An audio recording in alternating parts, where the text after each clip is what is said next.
Hello everyone, this is Nitasha Chaturvedi and welcome to all on our YouTube channel that is Easy Learning 247। और आज की class में हम लोग question number 151 से स्टार्ट करते हैं।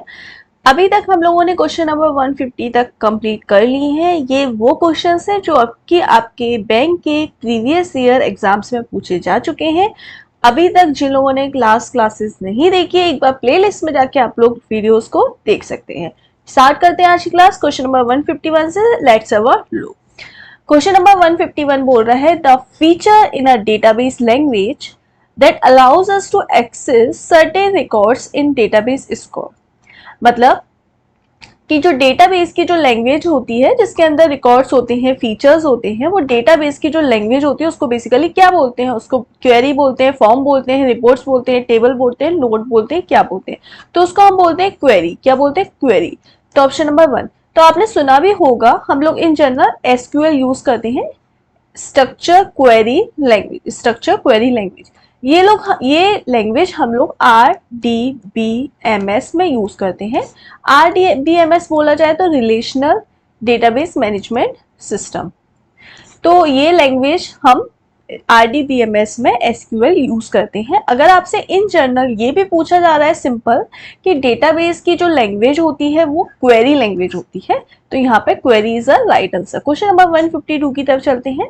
When a save Microsoft Access project, जब हम माइक्रोसॉफ्ट एक्सेस प्रोजेक्ट को सेव करते हैं उसका जो फॉर्मेट होता है, फाइल फॉर्मेट, वो क्या होता है? .adp, .xml, .abd या ऑल ऑफ द एबव। तो यहाँ पर माइक्रोसॉफ्ट एक्सेस प्रोजेक्ट का जो फाइल फॉर्मेट होता है, आप याद रखना, ADP होता है। क्या होता है? .adp। माइक्रोसॉफ्ट एक्सेस का जो फाइल फॉर्मेट होता है वो .adp होता है। नेक्स्ट क्वेश्चन की तरफ चलते हैं। नेक्स्ट क्वेश्चन क्या बोल रहा है? Question number 153। एक second, just have a wait. Question number 153 बोल रहा है कि टोपोलॉजी यूज करनी है जिसकी रिलायबिलिटी जो है वो हाईएस्ट है। तो हाईएस्ट रिलायबिलिटी वाला जो टोपोलॉजी होती है, बेसिकली टोपोलॉजी नेटवर्क के कनेक्शन के लिए हम यूज करते हैं।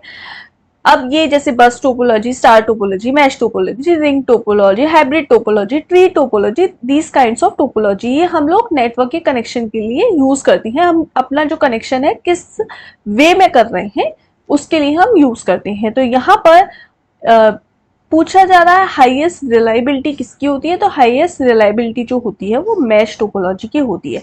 क्योंकि अगर आप देखेंगे स्टार टोपोलॉजी क्या होती है? स्टार टोपोलॉजी यानी एक कंप्यूटर से इस तरीके से हमारे बाकी सारी डिवाइसेस कनेक्ट है, यानी एक मेन सर्वर है, उससे हमारे इस तरीके से बाकी सारे कंप्यूटर्स या डिवाइसेस कनेक्ट है। तो यहाँ पे एक सेंटर कंप्यूटर या सेंटर सर्वर होता है जिससे कि बाकी डिवाइसेस हमारी क्या होती है? कनेक्ट होती हैं।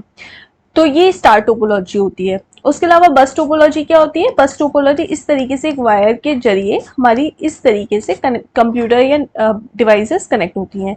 रिंग टोपोलॉजी क्या होता है? रिंग टोपोलॉजी इस तरीके से हमारे कंप्यूटर्स आपस में रिंग की फॉर्म में कनेक्ट होते हैं, इस तरीके से। ठीक है, तो इस तरीके से हमारे कंप्यूटर रिंग की फॉर्म में कनेक्ट होते हैं। मैश टोपोलॉजी क्या होती है? मैश टोपोलॉजी हमारे कंप्यूटर या डिवाइसेस आपस में एक दूसरे से हर तरीके से कनेक्ट है। जैसे सपोज ये ए है, ये बी है, ये सी है, ये डी है, तो ए कंप्यूटर बी से भी कनेक्ट है, सी से भी कनेक्ट है, डी से भी। सेम बी कंप्यूटर ए से भी कनेक्ट है, सी से भी कनेक्ट है, डी से भी है।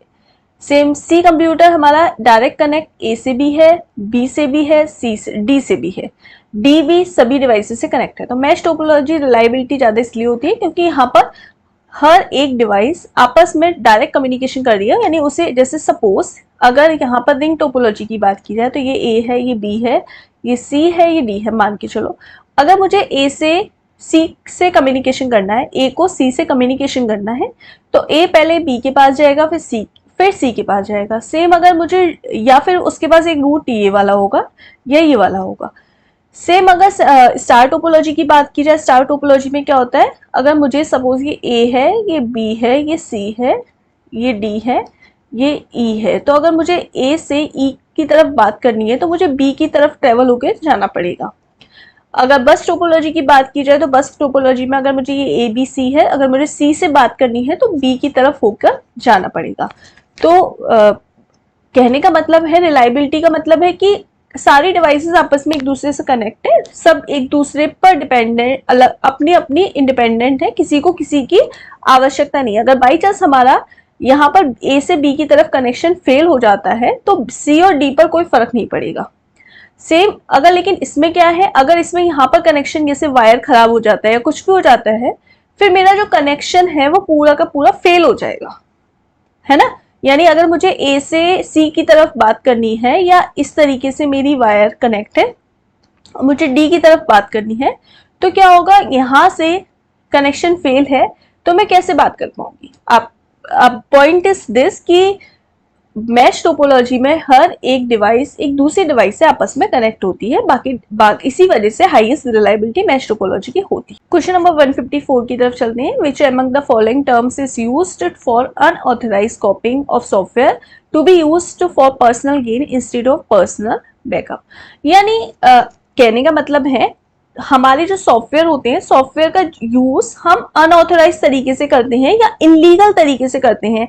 उस सॉफ्टवेयर की कॉपी कर लिया, उसका बैकअप ले लिया, उसको डिस्ट्रीब्यूट कर रहे हैं हम, हमारे पास लीगल राइट नहीं है सॉफ्टवेयर को डिस्ट्रीब्यूट करने का, कॉपी करने का, बट इनलीगल तरीके से जो कर रहे हैं वो चीज क्या कहलाती है, तो वो बोलती है बेसिकली सॉफ्टवेयर पायरेसी।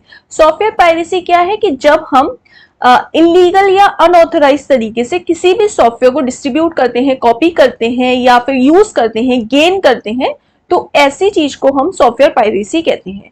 ठीक है, तो ये सारी चीजें अनऑथराइज तरीके से किसी भी सॉफ्टवेयर का यूज करना, गेन करना, उसको डिस्ट्रीब्यूट करना सॉफ्टवेयर पायरेसी कहलाता है। तो ऑप्शन नंबर यहाँ पर सी हो जाएगा इसका करेक्ट आंसर।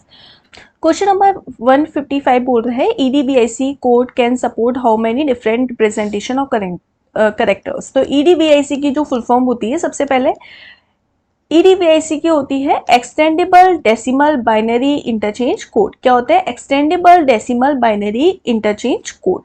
तो EDBIC जो सपोर्ट करता है कितने करेक्टर्स को ये सपोर्ट करता है, ये पूछा है। तो यहाँ पे ये सपोर्ट करता है 256 करेक्टर, यानी 0 से लेकर 255 तक, तो टोटल 256 करेक्टर को ये सपोर्ट करता है। 256 करेक्टर्स को ये सपोर्ट करता है 0 से 255। क्वेश्चन नंबर 156 की तरफ चलते हैं। The main web page of a website is also known as. तो वेबसाइट के जो वेब पेज को हम बेसिकली क्या बोल रहे हैं, मेन वेब पेज को। तो किसी भी वेबसाइट के मेन वेब पेज को हम क्या बोलते हैं, हम लोग बोलते हैं होम पेज। क्या बोलते हैं, होम पेज। तो होम पेज हम किसी भी वेबसाइट के मेन पेज को बोलते हैं। ठीक है, मेन पेज को हम बोलते हैं होम पेज। ठीक है, और किसी भी वेबसाइट के फर्स्ट पेज को हम फर्स्ट पेज बोलते हैं। अब आप कहेंगे कि फर्स्ट पेज भी तो हम बोल सकते हैं। देखो, आप अपनी वेबसाइट बना रहे हैं, आप जरूरी नहीं है उसके फर्स्ट पेज को ही होम पेज बनाएं, आप उसके सेकंड पेज को भी होम पेज। इन जनरल सभी लोग फर्स्ट पेज वेबसाइट का होम पेज होता है। किसी भी वेबसाइट का जो फर्स्ट पेज होता है वो होम पेज होता है, लेकिन फर्स्ट पेज होम पेज है ऐसा नहीं है। होम पेज मेन पेज होता है, यानी आप जब भी अपनी किसी भी वेबसाइट को ओपन करें, सबसे पहले जो आपको दिख जाए किसी भी वेबसाइट पर वो होम पेज होता है। पर जरूरी नहीं है कि सभी लोग, 99% ऐसा होता है कि सब फर्स्ट पेज को ही लोग होम पेज बनाते हैं, बट इन जनरल लोग बाय डिफॉल्ट किसी और पेज को भी होम पेज सेट कर देते हैं। तो मेन पेज जो होता है किसी भी वेबसाइट का, जैसे बाय डिफॉल्ट जब भी आप किसी वेबसाइट को ओपन करते हैं तो जो भी स्क्रीन ओपन होके आ जाती है बाय डिफॉल्ट वो हमारा होम पेज हो जाता है। ठीक है, अब क्वेश्चन नंबर 157 बोल रहा है कि what is a hyperlink. Hyperlink क्या होता है, पहला, इट इज अ टेक्स्ट और a image that you can click और to jump a new document और पेज। तो सही बात है, ये कोई भी ऐसा टेक्स्ट या इमेज होता है कि जब भी हम इस पर क्लिक करें, सपोज हमने इस पर क्लिक किया तो हम दूसरे पेज पर या दूसरे किसी डॉक्यूमेंट पर ओपन हो जाए, तो दूसरे पेज पर, डॉक्यूमेंट पर, इमेज पर हम जंप हो जाए तो इस पर क्लिक करने से, तो ऐसे लिंक को हम हाइपर लिंक बोलते हैं। ठीक है, ऑप्शन नंबर ए ही इसका करेक्ट आंसर हो जाएगा। क्वेश्चन नंबर 158 की तरफ चलते हैं। क्वेश्चन नंबर 158 बोल रहा है what is a technique used to gain unauthorized access to computer whereby the intruder sends some messages to a computer with an address indicating that the message is coming from a trusted host। ठीक है, तो यहाँ पर हमसे ये बोल रहा है कि क्या टेक्निक होती है जिससे हम गेन कर पाते हैं कि हमारा अनऑथराइज एक्सेस कंप्यूटर्स का हो रहा है, वेयर बाय जो मैसेज सेंड करने वाला है हमारे कंप्यूटर में उसको इंडिकेट हो जाता है कि that message coming from trusted source. तो बेसिकली देखो, हमारे हर एक कंप्यूटर का, हर एक नेटवर्क का, हर एक वेबसाइट का क्या होता है, आईपी एड्रेस। क्या होता है, आईपी एड्रेस। तो ये क्या, हमें कैसे पता चल जाता है कि, या किसी को कैसे पता चल जाता है कि कोई अनऑथराइज पर्सन हमारे कंप्यूटर में एक्सेस करने की कोशिश कर रहा है, कोई अनऑथराइज पर्सन हमारे कंप्यूटर की इंफॉर्मेशन को गेन कर रहा है। और कैसे इंडिकेट हो जाता है कि मैसेज हमारा किसी ट्रस्टेड होस्ट से ही आ रहा है। तो ये हमें पता पड़ पाता है आईपी एड्रेस के जरिए। तो ये जो चीज होती है, ये जो टेक्निक होती है, उसको बोलते हैं आईपी स्नूफिंग। आईपी स्पूफिंग का मतलब होता है कि ये एक टेक्निक होती है जिससे हमें पता चल जाता है, हम गेन कर पाते हैं कि हमारा कंप्यूटर, हमारा सिस्टम कोई अनऑथराइज पर्सन एक्सेस कर रहा है, नहीं कर रहा है। अनऑथराइज पर्सन हमारी कोई इंफॉर्मेशन को एक्सेस तो नहीं कर रहा है।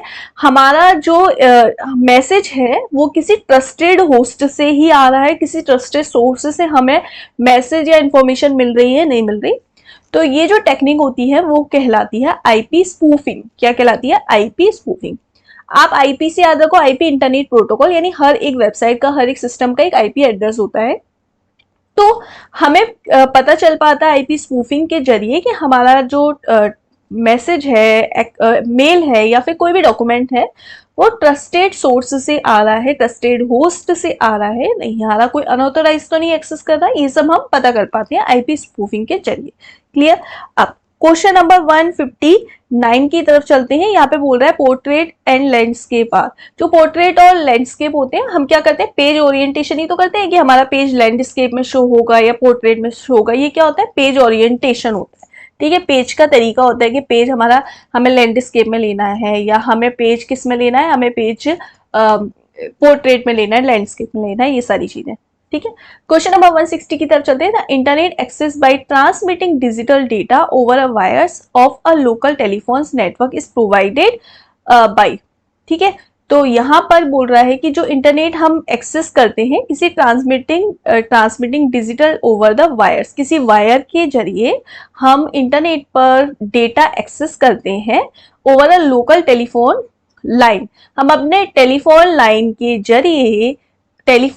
के जरिए अपने कंप्यूटर या सिस्टम में डेटा एक्सेस करते हैं इंटरनेट के माध्यम से। तो इसको हम बोलते हैं डीएसएल, डिजिटल सब्सक्राइबर लाइन। कि डीएसएल क्या होता है, डीएसएल में हमारा जो इंटरनेट हम एक्सेस करते हैं वो टेलीफोन लाइन के जरिए हम इंटरनेट को एक्सेस कर पाते हैं, यानी डेटा को ट्रांसमिट कर पाते हैं टेलीफोन लाइन के जरिए। तो ये होती है हमारी DSL line, DSL digital subscriber line, option number B. Question number 161 क्या बोल रहा है, which of the following network devices is also called as concentrator. तो कंसेंट्रेटर हम किस डिवाइस को कहते हैं, कंसेंट्रेटर का मतलब होता है सेंट्रल डिवाइस। तो सेंट्रल डिवाइस जिससे कि हमारी बाकी सारी डिवाइसेस कनेक्ट होती हैं, तो उसको हम बोलते हैं हब। तो हब को ही हम क्या बोलते हैं, कंसेंट्रेटर। ठीक है। क्वेश्चन नंबर 162 की तरफ चलते हैं। What type of web technology creates an online community. किस तरीके की वेब टेक्नोलॉजी क्रिएट करती है online community, where people make a statement and others can read, respond and those statement. तो भाई ऐसी हमें वेब टेक्नोलॉजी बतानी है जिससे कि हम क्रिएट करते हैं ऑनलाइन कम्युनिटी को। पीपल, हम अपने स्टेटमेंट देते हैं और लोग उस पर कमेंट्स करते हैं, रीड करते हैं और अपना रेस्पॉन्ड देते हैं। तो भाई क्या होते हैं, वो ब्लॉग्स होते हैं। क्या होते हैं, ब्लॉग। हम कोई भी ब्लॉग अपनी, क्या होते हैं, ऑप्शन नंबर डी। हम ब्लॉग क्या है, कोई भी एक तरह से एक वेब टेक्नोलॉजी। हम कोई भी स्टेटमेंट दे रहे हैं, जैसे मैंने कोई भी चीज पब्लिक किया सोशल मीडिया पे, कुछ भी चीज, कोई भी स्टेटमेंट दी, तो आप उसके अकॉर्डिंग अपना रेस्पॉन्ड दे रहे हैं, स्टेटमेंट दे रहे हैं, रीड कर पा रहे हैं, कमेंट कर रहे हैं, यानी आप अपने अपना परसेप्शन या अपने कमेंट्स या ओपिनियन दे पा रहे हैं। तो ये क्या है, ब्लॉग्स है। तो ब्लॉग्स क्या है, वेब टेक्नोलॉजी। हम क्रिएट करते हैं ऑनलाइन कम्युनिटी, एक पर्टिकुलर पीपल के ग्रुप को अपनी कोई बात शेयर करने के लिए, ये ब्लॉग्स होते हैं। ब्लॉग्स जैसे मैं बोलूं, मैंने कोई स्टोरी लिखी और मैंने उसको पब्लिश किया, उस स्टोरी के बिहाफ पर आप वो स्टोरी पढ़ पाएंगे, उस पर कमेंट कर पाएंगे, रेस्पॉन्ड कर पाएंगे। तो दिस इज अ ब्लॉग। ठीक है, option number D. Question number 163, question number 163 बोल रहा है what is the full form of EDI. तो ईडीआई की यहाँ पे हमसे क्या पूछ रहा है, ईडीआई की पूछ रहा है full form electronic data interchange. EDI की फुल फॉर्म क्या होती है, इलेक्ट्रॉनिक डेटा इंटरचेंज। तो ऑप्शन नंबर सी में देखो electronic data interchange, option number C. अगला क्वेश्चन नंबर 164 की तरफ चलते हैं। व्हाट इज द एक सेकेंड बोल रहा है व्हाट इज यूज कॉमा, जो कॉमा सिंबल होता है in MS Excel. MS Excel में जो कॉमा सिंबल जो होता है कॉमा वाला इस तरीके से, वो हम ये वाला जो सिंबल होता है इस तरीके से, ये हम सिंबल किस एमएस एक्सेल में किस लिए यूज करते हैं, तो ये हमसे क्वेश्चन नंबर 164 में पूछ रहा है। तो ये हम यूज करते हैं जब हमें दो आर्ग्यूमेंट को सेपरेट करना होता है। क्या, जब दो हमें आर्ग्यूमेंट्स को सेपरेट करना होता है स्प्रेडशीट फॉर्मूलेस में एमएस एक्सेल में, तब हम यूज करते हैं। तो देखो पहला ऑप्शन बोल रहा है allow you to make one references you multiple cells located, नहीं। दूसरा है it is use to separate arguments in Excel spreadsheet formula. भाई सही बात है, हम आर्ग्यूमेंट को सेपरेट करने के लिए यूज करते हैं।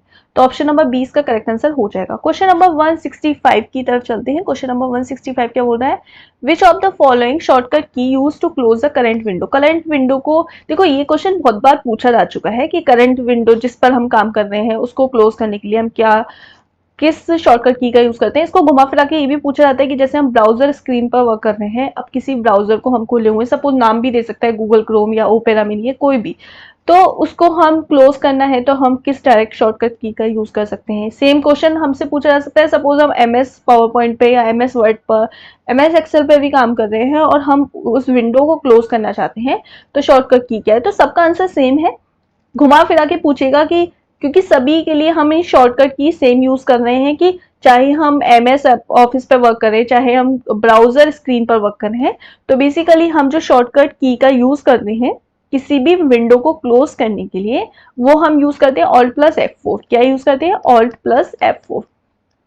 तो यहां पर आप देख सकते हैं ऑप्शन नंबर डी में सही आंसर है। क्वेश्चन नंबर 166 की तरफ चलते हैं। 166 क्या बोल रहा है, नंबर 166 बोल रहा है the what are the program such as Microsoft Edge that serves as navigable windows that web called as. तो देखो भाई सीधी सी बातें पूछना चाह रहा है, माइक्रोसॉफ्ट एज क्या है, तो माइक्रोसॉफ्ट एज क्या है, वेब ब्राउजर। तो ऑप्शन नंबर 20 का करेक्ट आंसर हो जाएगा। क्वेश्चन नंबर 167 की तरफ चलते हैं। Which among the following self contain step by step set of operation perform by. तो यहाँ पर बोल रहा है कि जो स्टेप बाय स्टेप हम ऑपरेशन परफॉर्म करते हैं किसी भी चीज में, किसी भी सेल्फ कंटेन, मतलब हम कोई भी ऑपरेशन परफॉर्म करें स्टेप बाय स्टेप, सपोज हमको a प्लस बी करना है, तो सपोज a लिया कि इनपुट में a लिया, इनपुट में b लिया एंड देन c लिया, और उसको प्रोसेस सम किया, sum is equals to c is equals to a plus b, फिर उसको हमने वैल्यू दी कि suppose a is equals to 1, b is equals to 3, और फिर हम लोगों ने किया c is equals to a plus b, क्या हो गया हमारा c is equals to 1 plus 4, 1 plus 3 is equals to c is equals to 4, तो जो हमारा सम है तो सम इज इक्वल्स टू 4, इस तरीके से आ गया। तो ये क्या है, बेसिकली हम स्टेप बाय स्टेप परफॉर्म कर रहे हैं, क्या है, ये है हमारा एल्गोरिथम। तो ऑप्शन नंबर बी, ठीक है। क्वेश्चन नंबर 168 की तरफ चलते हैं। Which of the following is an instruction of row and column in a spreadsheet. किसी भी स्प्रेडशीट में जो रो और कॉलम होता है उसको हम क्या बोलते हैं, ये क्वेश्चन हमसे पूछ रहा है, तो उसको हम बोलते हैं सेल। तो किसी भी स्प्रेडशीट में जैसे ये है, उसमें जो रो और कॉलम होते हैं, जो रो और कॉलम होते हैं, ये रो है ये कॉलम है, तो ये रो और कॉलम का जो इंटरसेक्शन आता है, ये इसको हम बोलते हैं सेल। तो ऑप्शन नंबर डी इसका करेक्ट आंसर हो जाएगा। क्वेश्चन नंबर 169 की तरफ चलते हैं। Which of the following set of rules computer use to talk each other. तो इसमें से ये पूछ रहा है कि which of the following set of rules computer use to talk each other. तो कंप्यूटर में जो सेट ऑफ रूल्स होते हैं, या फिर हम कह सकते हैं एक नेटवर्क में जो सेट ऑफ टूल्स होते हैं, सेट ऑफ रूल्स होते हैं, तो हमारी जो डेफिनेशन है वो भी है set of rules that are applicable for a network is called protocol. तो किसी भी प्रोटोकॉल, किसी भी नेटवर्क के लिए या किसी भी कंप्यूटर के लिए जो सेट ऑफ रूल्स एप्लीकेबल होते हैं आपस में बातचीत करने के लिए, उसको हम प्रोटोकॉल कहते हैं। जैसे कि मुझे HTML या फिर FTP, SMTP, या फिर हम कह सकते हैं HTTPS या फिर telnet, these all are protocol. तो प्रोटोकॉल का काम ही होता है कि एक दूसरे से, मतलब हम एक नेटवर्क से दूसरे नेटवर्क पे बातचीत कर पाए, या एक कंप्यूटर से दूसरे कंप्यूटर पे कम्युनिकेशन के लिए जो सेट ऑफ रूल्स एप्लीकेबल होते हैं किसी कंप्यूटर में, नेटवर्क में, उसको हम प्रोटोकॉल कहते हैं। Option number D. Question number 170 की तरफ चलते हैं। क्वेश्चन नंबर 170 बोल रहा है Which of the following topology have a central controller of a hub? अभी मैंने बताया था थोड़ी देर पहले कि जो सेंट्रल कंप्यूटर होता है, सेंट्रल कंप्यूटर या हब से जो बाकी कंप्यूटर्स हमारे कनेक्ट होते हैं, उसको हम क्या बोलते हैं? उसको हम बोलते हैं स्टार टोपोलॉजी। तो यही पूछ रहा है कि सेंट्रल कंट्रोलर या हब से जो हमारी टोपोलॉजी होती है वो कौन सी होती है? वो होती है हमारी star topology. Option number A. Question number 71 की तरफ 171 की तरफ चलते हैं। यहाँ पे बोल रहा है कि शॉर्टकट की create a new folders of MS window. हमें एमएस विंडो पर, माइक्रोसॉफ्ट की विंडो पर अगर हमें कोई भी न्यू फोल्डर क्रिएट करना है तो हम किसका यूज करते हैं? हम सिंपली किसका यूज करते हैं? Control plus shift plus N. अगर हमने इस control plus shift plus N कर दिया तो हमारा न्यू फोल्डर क्रिएट होकर आ जाता है। ऑप्शन नंबर ई। क्वेश्चन नंबर 172 की तरफ चलते हैं। 172 बोल रहा है कि first computers were program using which of the following language. तो भाई फर्स्ट कंप्यूटर जिस लैंग्वेज में क्रिएट होता है हुआ, या हम कह सकते हैं फर्स्ट कंप्यूटर प्रोग्राम जो जिसने लैंग्वेज यूज की, तो उसने कौन सी लैंग्वेज यूज की? Machine language. कौन सी लैंग्वेज यूज की? Machine language. मशीन लैंग्वेज कौन सी होती है? जिसमें हम बाइनरी लैंग्वेज कहते हैं, जो 0 और 1 होता है। तो हम ये भी बोल सकते हैं कि 0 और 1 हमारी मशीन लैंग्वेज होती है। ठीक है, तो फर्स्ट कंप्यूटर जो प्रोग्राम बना किस लैंग्वेज में बना? मशीन लैंग्वेज में। क्वेश्चन नंबर 173 की तरफ चलते हैं। 173 क्या बोल रहा है? Which of the following is not a example of utility software. तो इसमें से कौन सा यूटिलिटी सॉफ्टवेयर का जो एग्जाम्पल है वो नहीं है? तो यहाँ पर क्या है? Backup software, utility software. Utility software क्या होते हैं? जो कि एंटीवायरस हैं, बैकअप सॉफ्टवेयर हैं, डिस्क टूल्स हैं, डिस्क फ्रेगमेंटेशन है। तो ये हमारे यूटिलिटी सॉफ्टवेयर होते हैं जो बैकअप करने के लिए, एंटीवायरस, कंप्यूटर को प्रोटेक्शन करने के लिए, डिस्क को मैनेजमेंट करने के लिए यूज किए जाते हैं। तो देखो यहाँ पे बैकअप सॉफ्टवेयर यूटिलिटी है, एंटीवायरस भी है, डिस्क टूल्स जैसे डिस्क फ्रेगमेंटेशन वगैरह, ये सब ये सब हमारे यूटिलिटी सॉफ्टवेयर हैं। अगर हम बात करें मीडिया प्लेयर की, तो मीडिया प्लेयर क्या है? मीडिया प्लेयर हमारे पर्टिकुलर टास्क को परफॉर्म करने के लिए यूज किया जा रहा है। टास्क क्या है? मीडिया को, सॉन्ग को प्ले करना, या फिर हम वीडियो को प्ले कर सकते हैं मीडिया प्लेयर के जरिए। तो यहाँ पर ऑप्शन नंबर डी हमारा क्या हो गया? Application software. क्या है? Application software. तो एप्लीकेशन सॉफ्टवेयर है और ये पूछ रहा है नॉट एन यूटिलिटी सॉफ्टवेयर। तो ऑप्शन नंबर डी इसका करेक्ट आंसर हो गया कि ये यूटिलिटी सॉफ्टवेयर नहीं है, ये कौन सा है? Application software. ठीक है, क्वेश्चन नंबर 174 की तरफ चलते हैं। Copying a process from a memory to disk allow space for other process is called. हम कॉपी कर रहे हैं अपनी प्रोसेस को मेमोरी से डिस्क में, मतलब हमारी कोई भी मेमोरी से हम अपनी डिस्क में ट्रांसफर कर रहे हैं, तो इस प्रोसेस को allow space for other process is called. तो disk to allow copying a process from memory to disk allow a space for other process, इसको हम क्या बोलते हैं? इसको हम बोलते हैं स्वैपिंग। मतलब हम अपने मेमोरी में से जो डेटा या कोई भी प्रोसेस है उसको हम डिस्क में लेके जा रहे हैं, तो हमें जो स्पेस अलाउ हो रहा है वो हमें स्वैपिंग कर रही है। ये हम क्या कर रहे हैं? स्वैपिंग कर रहे हैं कि हम एक मेमोरी से दूसरे डिस्क में या दूसरी किसी ड्राइव में अपने डेटा को शिफ्ट कर रहे हैं, कॉपिंग कर रहे हैं। तो ये क्या होता है? ये कहलाता है स्वैपिंग। क्या कहलाता है? स्वैपिंग। क्वेश्चन नंबर 175 की तरफ चलते हैं। Which of the following is a translator program use to assembly language.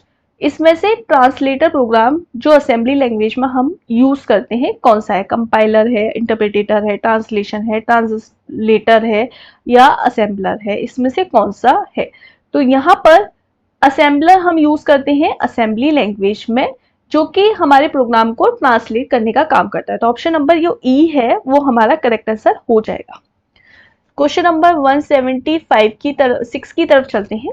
What is a technical term is used to device connected a network. Technical term हमसे पूछ रहा है कि जो हम नेटवर्क को कनेक्ट करने के लिए, डिवाइसेस के नेटवर्क को कनेक्ट करने के लिए यूज करते हैं। सपोज ये वाली एक डिवाइस है, ये वाली एक डिवाइस है, इनको हमें कनेक्ट करना है, तो ये वाले इन टर्म्स को हम क्या बोलते हैं, इनको हम बोलते हैं नोड्स। क्या बोलते हैं? नोड्स। नोड ए से बी की तरफ कनेक्ट करना है तो इसको हम बोलते हैं nodes. Option number B. Question number 177 की तरफ चलते हैं। इसमें बोल रहा है कि which of the following is the communication protocol that sets the standard used for almost every computer that axes web based information. कि यहाँ पर बोल रहा है कि जो कम्युनिकेशन प्रोटोकॉल है वो हम यूज करते हैं, कम्युनिकेशन के लिए प्रोटोकॉल यूज करते हैं जो स्टैंडर्ड हमारे कंप्यूटर में स्टैंडर्ड सेट करते हैं, वेब बेस्ड इंफॉर्मेशन को एक्सेस करते हैं। तो देखो हम लोग सबसे ज्यादा हर किसी एक डिवाइस में कम्युनिकेशन के लिए हम सबसे ज्यादा जो प्रोटोकॉल यूज करते हैं वो यूज करते हैं HTTP, hyper text transfer protocol. Hyper text transfer protocol हम लोग हर एक कंप्यूटर या हर एक डिवाइस या हर एक नेटवर्किंग वेबसाइट के लिए यूज करते हैं हाइपर टेक्स्ट ट्रांसफर प्रोटोकॉल, या फिर एस लग जाए तो सिक्योर हो गया। तो आपने देखा है किसी भी वेबसाइट के ऊपर HTTP तो जरूर या HTTPS जरूर लगा होता है इस तरीके से, बाकी फिर वो वेबसाइट दी होती है। तो जब भी हम कोई भी चीज गूगल पर टाइप करते हैं, कहीं भी हम कोई भी चीज सर्च करते हैं, तो ये हमें सबसे आगे ये लगा होता है। तो ये क्या कर रहा है? ये कम्युनिकेशन ही तो कर रहा है, उसको ट्रांसफर करने के काम कर रहा है, मतलब हमारी इंफॉर्मेशन को सर्च कर रहा है, कम्युनिकेशन करा रहा है। तो कम्युनिकेशन के लिए जो स्टैंडर्ड कंप्यूटर या फिर वेब बेस्ड इंफॉर्मेशन को सर्च करने के लिए, एक्सेस करने के लिए जो भी प्रोटोकॉल यूज किया जाता है, तो वो यूज किया जाता है HTTP। ठीक है, ऑप्शन नंबर सी। 178 की तरफ चलते हैं। क्वेश्चन नंबर 178 बोल रहा है what is the attempt to acquire sensitive information. Sensitive information को एक्वायर करने के लिए such as user name, password, credit card information and sometimes indirectly money by masquerading, ठीक है, as a trustworthy entry in electronic communication. तो basically जो हमारी sensitive information होती है, सेंसिटिव इंफॉर्मेशन में हम बोल सकते हैं कि हमारा क्रेडिट कार्ड नंबर है, आधार कार्ड नंबर है, पासवर्ड है, यूजर आईडी नंबर है। तो हम लोगों ये अटेम्प्ट एक्वायर सेंसिटिव इंफॉर्मेशन, तो हमारी जो सेंसिटिव इंफॉर्मेशन है इलेक्ट्रॉनिक कम्युनिकेशन पर कोई एक्वायर कर लेता है या फिर मैस्क्यूरेडिंग कर लेता है, हमारी इंफॉर्मेशन को एक्सेस कर लेता है किसी भी तरीके से, अटेम्प्ट करने की कोशिश करता है एक्वायर हमारी सेंसिटिव इंफॉर्मेशन, जैसे कि यूजर आईडी, पासवर्ड, नेम, या फिर हमारी सेंसिटिव इंफॉर्मेशन अकाउंट नंबर, आधार कार्ड नंबर, या हमारी वोटर आईडी कार्ड नंबर, या इस तरीके से जो हमारी सेंसिटिव इंफॉर्मेशन है जिसके जरिए कोई मनी भी निकाल सकता है या हमारा कोई मिसयूज भी कर सकता है किसी भी तरीके से। तो ये जो सेंसिटिव इंफॉर्मेशन को एक्वायर करता है इंटरनेट के जरिए या फिर हम कह सकते हैं हमारे कंप्यूटर इलेक्ट्रॉनिक डिवाइस के जरिए, तो इस चीज को बोलते हैं, इस टेक्निक को फिशिंग। क्या बोलते हैं? फिशिंग। तो फिशिंग के जरिए क्या होता है कि हमारी सेंसिटिव इंफॉर्मेशन हमारी किसी भी इलेक्ट्रॉनिक डिवाइस के जरिए कोई भी एक्वायर कर सकता है। तो ये जो टेक्निक है वो कहलाती है फिशिंग। ठीक है, option number A. Question number 179 की तरफ चलते हैं। 179 क्या बोल रहा है? Communication channel is shared by all the machines on a network is.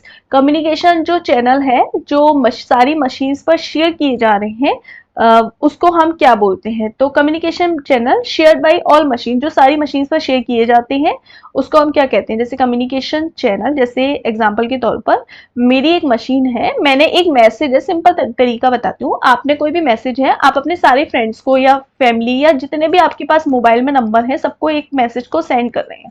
तो ये क्या कर रहे हैं आप? ब्रॉडकास्टिंग। क्या कर रहे हैं? ब्रॉडकास्टिंग। यानी ब्रॉडकास्टिंग क्या है? ब्रॉडकास्टिंग एक इस तरीके से एक चैनल है, एक मशीन है जिसके जरिए हम सारे कम्युनिकेशन चैनल में वो चीज ब्रॉडकास्ट शेयर करते हैं, तो उसको हम ब्रॉडकास्ट नेटवर्क कहते हैं। सेम इंफॉर्मेशन को शेयर करना ब्रॉडकास्ट कहलाता है। ठीक है, ऑप्शन नंबर ए यहाँ पर करेक्ट आंसर हो जाएगा। क्वेश्चन नंबर 180 क्या बोल रहा है? ब्लैंक एन है, कोई इस तरीके से दिया है, converts all the source code into machine code creating a executable file. भाई सोर्स कोड को मशीन कोड में कन्वर्ट कौन करता है? पूरे के पूरे कोड को एक बार में जो कंपाइल करता है उसको हम क्या बोलते हैं? उसको हम बोलते हैं कंपाइलर।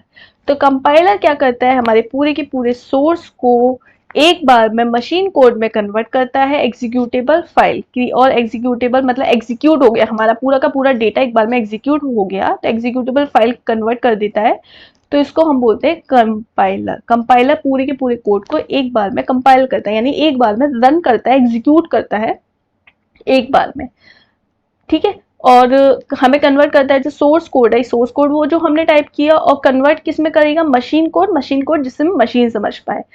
तो और एग्जीक्यूटेबल फाइल, एग्जीक्यूट फाइल मतलब जिससे हमारा प्रोग्राम रन हो गया, एक बार में एग्जीक्यूट हो गया। तो ये काम पूरे के पूरे प्रोग्राम को एक बार में एग्जीक्यूट करने का काम कंपाइलर करता है, तो option number C. Question number 182 बोल रहा है in a PowerPoint what is the function of alt plus N in a navigating the ribbon with only a keyboard. जब हम कीबोर्ड से ऑल्ट प्लस एन को प्रेस करते हैं power point के अंदर तो क्या हो क्या जाता है भाई, सीधी सी बात है, किसी में पूछा जाए पावर पॉइंट में वर्ड में ऑल्ट प्लस एन को प्रेस करते हैं तो हमारे पास इंसर्ट टैब ओपन होके आ जाता है, option number C. Insert tab हमारे पास ओपन होके आ जाता है ऑल्ट प्लस एन को प्रेस करने से। क्वेश्चन नंबर 183 की तरफ चलते हैं। 183 बोल रहा है द वो commands at the top of a screen file edit format tools, जो हमारी स्क्रीन पर ऊपर दिया होता है कमांड्स, जैसे फाइल है, एडिट है, फॉर्मेट है, टूल्स है, ऑपरेट है, change things in incorporated in. तो ये जो कमांड हमारी बेसिकली टॉप स्क्रीन पर आ जाती हैं उसको हम क्या बोलते हैं, टॉप स्क्रीन पर हमारी जो कमांड आती है ना, फाइल एडिट फॉर्मेट टूल्स, ये सब चेंजेस वगैरह करना के लिए यूज करते हैं जो हम, तो इसको हम बोलते हैं मेन्यू बार। इसको हम क्या बोलते हैं, मेन्यू बार। मेन्यू बार में क्या होता है, हमारी फाइल होती है, एडिट फॉर्मेट ये सब दिया होता है, जैसे आप MS वर्ड या MS पावर पॉइंट पे देखेंगे तो फाइल, मेन्यू, फॉर्मेट, इस तरीके की कमांड जो होती है तो उसको हम बोलते हैं menu bar, option number A. Question number 184 की तरफ चलते हैं। क्वेश्चन नंबर 184 क्या बोल रहा है, specialized program design to allow particular input और output devices communication with the rest of computer system is called. यानी ऐसे स्पेशलाइज्ड प्रोग्राम जो कि पर्टिकुलर किसी इनपुट या आउटपुट डिवाइसेस में कम्युनिकेशन के लिए हम यूज करते हैं कंप्यूटर सिस्टम में, तो इसको हम क्या बोलते हैं, इसको हम कंप्यूटर बोलते हैं, डिवाइस ड्राइवर बोलते हैं, इंटरप्रेटर बोलते हैं, ऑपरेटिंग सिस्टम बोलते हैं। तो बेसिकली हम लोग क्या डाउनलोड करते हैं 184 में, हम लोग क्या डाउनलोड करते हैं, हम लोग डाउनलोड करते हैं कोई प्रोग्राम को हम डाउनलोड कर रहे हैं, किसी सॉफ्टवेयर को हम डाउनलोड कर रहे हैं तो उसका हम क्या डाउनलोड करते हैं, उसका हम ड्राइवर ही तो डाउनलोड करते हैं, डिवाइस ड्राइवर। तो यही बोल रहा है कि जो स्पेशलाइज्ड प्रोग्राम होते हैं जो किसी भी पर्टिकुलर इनपुट या आउटपुट डिवाइसेस को कम्युनिकेशन, कंप्यूटर सिस्टम को कम्युनिकेशन करने के लिए यूज करते हैं तो हम डिवाइस ड्राइवर ही तो यूज करते हैं। फॉर एग्जांपल हम लोग कोई भी सॉफ्टवेयर या हार्डवेयर का यूज करते हैं तो हम उसका ड्राइवर ही तो डाउनलोड करते हैं, ड्राइवर यानी उसका सॉफ्टवेयर डाउनलोड करते हैं। जैसे एग्जाम्पल के तौर पर अगर आप अपने PC में कोई भी चीज को कनेक्ट करेंगे तो आप उसका पहले ड्राइवर ही तो डाउनलोड करेंगे, तो ड्राइवर डाउनलोड करते हैं, तो डिवाइस ड्राइवर कहते हैं इसे। 185 बोल रहा है UDP and TCP are categorize under the layer of OSI model. OSI model की जो लेयर्स होती हैं 7 लेयर्स होती हैं, जैसे कि physical, transport layer, data link layer, session layer, presentation layer, network layer, transport layer, ये सारी जो लेयर्स होती हैं वो TCP वो OSI मॉडल की होती हैं। OSI मॉडल जिसके जरिए जैसे हम एक दूसरे से कम्युनिकेशन कर पा रहे हैं वो जस्ट बिकॉज कि हम ये 7 लेयर्स से होके गुजर रहे हैं नेटवर्किंग की, हम कम्युनिकेशन करते हैं 7 लेयर्स के जरिए, मतलब 7 लेयर्स की जरूरत होती है OSI मॉडल्स की, तब हम कम्युनिकेट कर पाते हैं। अब ये जो UDP और TCP है वो किस OSI मॉडल के किस लेयर में आते हैं।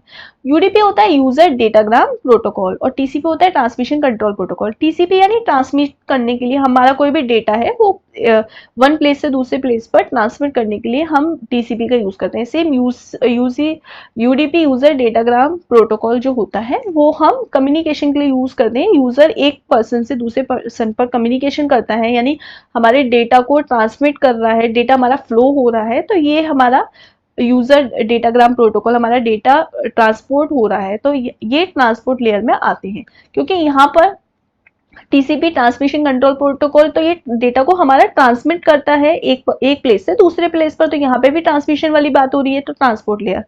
UDP यूजर डेटाग्राम प्रोटोकॉल ये भी ट्रांसमिशन का ही काम कर रहा है, डेटा को फ्लो करा रहा है, डेटा को वन प्लेस से अनदर प्लेस पर डेटा को पहुंचा पा रहा है, तो ट्रांसमिशन के लिए हम यूज करते हैं। तो ट्रांसमिशन के लिए जो भी हम प्रोटोकॉल यूज करते हैं वो सारे हमारे TCP में ट्रांसपोर्ट लेयर में आते हैं। जो भी प्रोटोकॉल का यूज हम ट्रांसमिट करने के लिए यूज कर रहे हैं, ट्रांसपोर्ट के लिए यूज करते हैं, वो हमारे ट्रांसपोर्ट लेयर में आते हैं। तो ऑप्शन नंबर डी इसका करेक्ट आंसर हो जाएगा। क्वेश्चन नंबर 186 की तरफ चलते हैं। 186 बोल रहा है twisted pair wires are commonly used in. जो ट्विस्टेड पेयर जो वायर होते हैं वो हम कॉमनली किस में यूज करते हैं? टेलीफोन नेटवर्क में। तो टेलीफोन नेटवर्क में हम ट्विस्टेड पेयर केबल, मतलब हम जो टेलीफोन वायर्स होते हैं हमारे, वो जनरली क्या होते हैं? ट्विस्टेड पेयर वायर होते हैं। तो ट्विस्टेड पेयर वायर हम जनरली टेलीफोन नेटवर्क में यूज करते हैं। अगला क्वेश्चन नंबर 187 बोल रहा है timing and control unit is a part of. जो control, timing and control unit हमारे किसके पार्ट होते हैं, यहाँ पे ये पूछ रहा है। तो वो हमारे एएलयू के पार्ट होते हैं, प्रोसेसर के होते हैं, मेमोरी के होते हैं, सीमोस के, बायोस के। तो बेसिकली हमारा जो सीपीयू होता है, सीपीयू में एएलयू होता है, सीयू होता है, एमयू होता है। अरिथमेटिक लॉजिक यूनिट क्या करता है? Plus minus multiplication device arithmetic और लॉजिक ऑपरेशन को परफॉर्म करता है। सीयू क्या करता है? सीयू कंट्रोल करता है डेटा को, पूरे सिस्टम को कोऑर्डिनेट करने की कोशिश करता है, हमारी प्रोसेसेस को मैनेजमेंट प्रोवाइड करता है। तो ये काम सीयू का होता है। अब मैनेजमेंट प्रोवाइड कर रहा है, कंट्रोल कर रहा है, तो यहाँ पे टाइमिंग की भी बात होगी ना कहीं। तो ये हमारा पूरा का पूरा काम कौन करता है? सीपीयू। और सीपीयू को हम क्या बोलते हैं? Central processing unit. और ये बोलता है in general processor. Option number B. तो टाइमिंग एंड कंट्रोल यूनिट किसके पार्ट है? प्रोसेसर की। प्रोसेसर की जगह अगर यहाँ पे सीपीयू आंसर होता है तो सीपीयू भी सही होता। सीपीयू प्रोसेसर एक ही बात है। क्वेश्चन नंबर 188 की तरफ चलते हैं। 188 बोल रहा है a specialized network devices that determines the next network point to which it can forward a data packet towards the destination of a packet is commonly known as। ठीक है, यहाँ पर मतलब हमसे एक डिवाइस की बारे में बात कर रहा है। डिवाइस के बारे में क्या कर रहा है? बात। अब डिवाइस के बारे में क्या बोल रहा है कि ये जो डिवाइस है वो यूज की जाती है कि हमारे जो नेटवर्क पॉइंट से, मतलब नेटवर्क पॉइंट से ये यूज की जाती है डेटा पैकेट फ्लो को डेस्टिनेशन, मतलब हमारे पैकेट्स को डेस्टिनेशन प्लेस पर पहुंचाने का काम। मतलब हमारे जो डेटा पैकेट्स हैं, हमारा जो डेटा है वो पैकेट्स की फॉर्म में जब कन्वर्ट हो जाता है, मतलब डेटा पैकेट की फॉर्म में कन्वर्ट, मतलब डेटा ब्रेक हो जाता है और डेटा पैकेट की फॉर्म में कन्वर्ट होकर डेस्टिनेशन प्लेस पर पहुंचता है। तो ये जो काम है डेटा को पैकेट्स की फॉर्म में कन्वर्ट करना और उनको डेस्टिनेशन पॉइंट तक पहुंचाना, ये कौन करता है? ये हमारा काम करता है राउटर।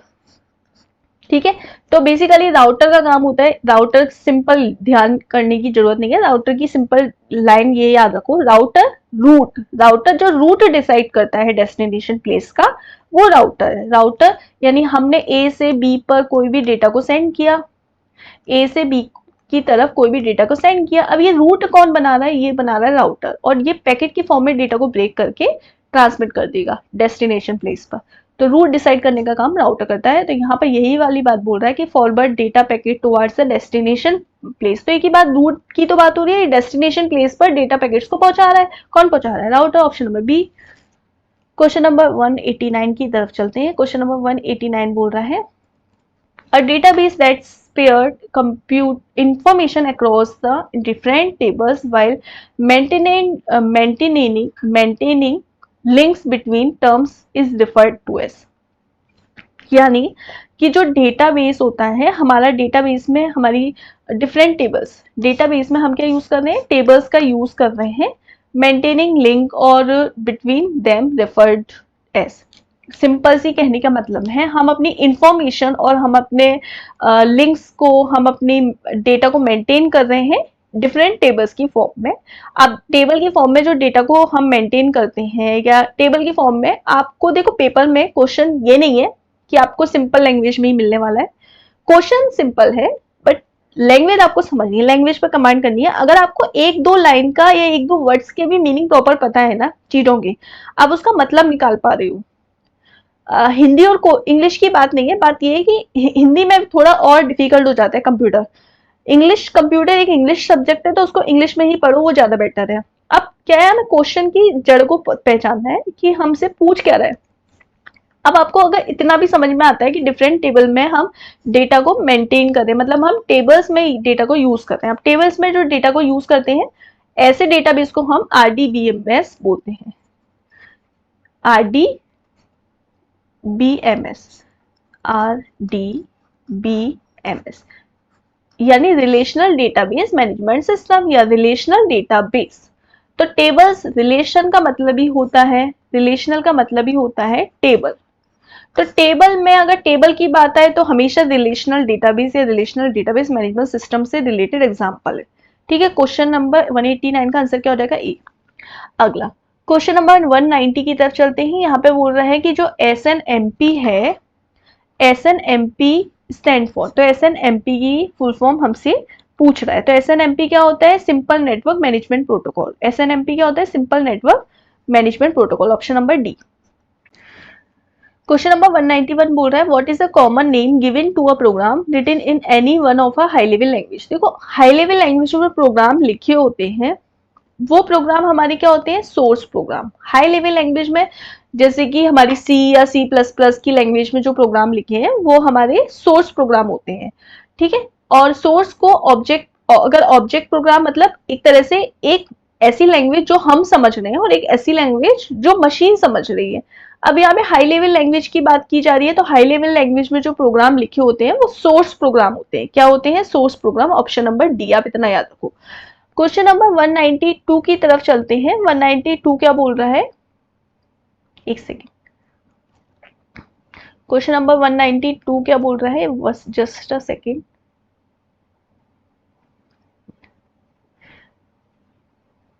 यहाँ पे बोल रहा है for predicting the weather which of the following is the best solution. Weather को प्रिडिक्ट करने के लिए हम लोगों का पास बेस्ट सॉल्यूशन क्या है? थिन क्लाइंट नहीं, क्लाइंट से रिलेटेड कोई बात नहीं है। सर्वर नहीं, सुपर कंप्यूटर। हम सुपर कंप्यूटर के जरिए अपने जो सोर्स वेदर है उसको प्रिडिक्ट कर सकते हैं सुपर कंप्यूटर के जरिए। तो ऑप्शन नंबर सी यहाँ पर करेक्ट आंसर हो जाएगा। क्वेश्चन नंबर 193 की तरफ चलते हैं। क्वेश्चन नंबर 193 क्या बोल रहा है? Binary digit are known as another name. तो बाइनरी डिजिट को हम और किस नाम से जानते हैं? तो बाइनरी डिजिट्स मतलब 0 और 1, और 0 1 बेसिकली क्या होती है? हमारी बिट्स ही तो होती है। तो बाइनरी जो डिजिट्स हैं उनको हम किस नाम से जानते हैं? बिट्स के नाम से। तो option number D. Question number 194 की तरफ चलते हैं। क्वेश्चन नंबर 194 बोल रहा है standard floppy disk has the following size. तो स्टैंडर्ड फ्लॉपी डिस्क होता है उसका जो साइज होता है वो 3.5 इंच होता है। ठीक है, तो स्टैंडर्ड जो फ्लॉपी डिस्क होती है वो 3.5 की होती है, आप ये याद रखो। ठीक है, क्वेश्चन नंबर 195 की तरफ चलते हैं। क्वेश्चन नंबर 195 बोल रहा है the components of a computer IC chips. IC chip में जो कंपोनेंट हम यूज करते हैं, आईसी चिप में हम सिलिकॉन चिप का यूज करते हैं। बेसिकली सिलिकॉन की बनी होती है हमारी IC chip. Integrated circuit chips जो होती हैं वो हमारी सिलिकॉन की बनी होती है। तो ऑप्शन नंबर डी यहाँ पर करेक्ट आंसर हो जाएगा। क्वेश्चन नंबर 196 की तरफ चलते हैं। 196 क्या बोल रहा है? The term of a processor that execute mathematical logical operation. देखो, हमारे सीपीयू के अंदर एक पार्ट होता है एएलयू। एएलयू का यूज करते हैं हम अर्थमेटिक लॉजिकल ऑपरेशन को परफॉर्म करने के लिए। तो यहाँ पर मैथमेटिकल एंड लॉजिकल, मैथमेटिकल मतलब अर्थमेटिक लॉजिकल ऑपरेशन हम परफॉर्म किसके द्वारा करते हैं? एएलयू के द्वारा। तो ऑप्शन नंबर बी हमारा करेक्ट आंसर हो जाएगा। क्वेश्चन नंबर 197 की तरफ चलते हैं। The main frame computer was the first. जो मेन फ्रेम फर्स्ट कंप्यूटर है वो हमारा है ENIAC। ENIAC का मतलब होता है इलेक्ट्रॉनिक, क्या होता है? Electronic numerical integrator and computer. ठीक है, तो हमारा ENIAC क्या होता है? मेन फ्रेम कंप्यूटर होता है। ये फर्स्ट मेन फ्रेम कंप्यूटर है जिसकी full form electronic numerical integrated and computer. ठीक है, ये हमारा फर्स्ट मेन फ्रेम कंप्यूटर है।